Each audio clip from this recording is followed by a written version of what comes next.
on track. Only a weakling would do that. Max Verstappen had another fantastic weekend for Red Bull.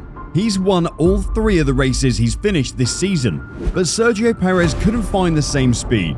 A part of his problem in Miami was reliability related again. Red Bull had 3 retirements in the first 3 races of the season, but just when they were hoping they were past the problems, Perez suffered more engine problems. Stick around to find out just how bad it was. On lap 20 of the Miami Grand Prix, Sergio Perez started dropping lap time to Carlos Sainz at a worrying rate. Over the team radio, we heard Perez having a heated chat with his engineer. Perez says, "I'm losing power," to which his race engineer replied, "It all looks good, the power unit all looks good." Perez wasn't convinced though, and as his car continued to slow down, shouted, "I'm losing power, man. How can you say it's good? I'm losing 4 seconds per straight." Red Bull says he was fortunate to finish the Miami Grand Prix after a sensor fault on his Red Bull caused a loss of power.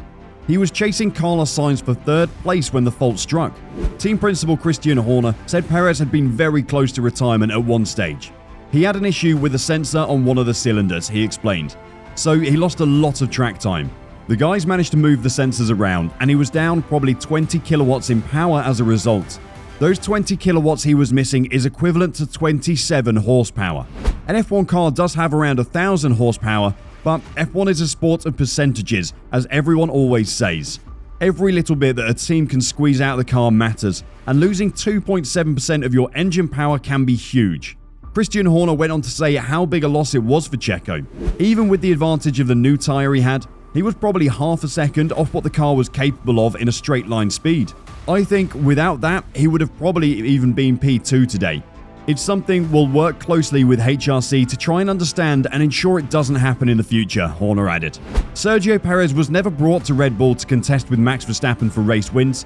He hasn't got the kind of talent required to do that. He was brought to Red Bull to help them win Constructors' Championships. His role is to pick up podium finishes and 4th and 5th places while Max takes the race wins. So far this season, he's been well up to the task with 2 4th places and 2 2nd place finishes. In Bahrain, he failed to finish the race due to reliability issues. That is the problem for Red Bull though. Their engine continues to give them reliability problems. After Max retired in Australia, the engine was sent to Honda to work out what was going wrong and fix it. The fuel system problems have since stopped. But Checo's sensor problem in Miami is another engine-related fault that's cost them points. A safety car period later in the race allowed Perez to catch up to Sainz. He made an unsuccessful attempt to pass the Ferrari driver at turn 1, which ended in a big lockup. After that, he was unable to gain time on the Spaniard and eventually finished 4th, where he had been most of the race. "Even with the DRS, I couldn't get close to Carlos," he said. "The deficit on the straight line was quite hard. I was pushing really hard to stay close to him on the corners. My tyres were overheating, so as soon as I had an opportunity, I went for it. It was too dirty offline. After that, I just couldn't get close."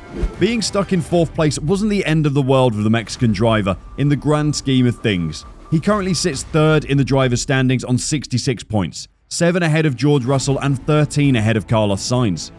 Realistically, it is Sainz who will be his main competitor this season, but if he continues having engine trouble, who knows how far down the table he might slide. How much longer do you think Red Bull are going to struggle with reliability issues? And could they cause a serious speed bump in their season soon? Let us know what you think in the comments below. And while you're down there, please subscribe to F101 and I'll see you in the next video.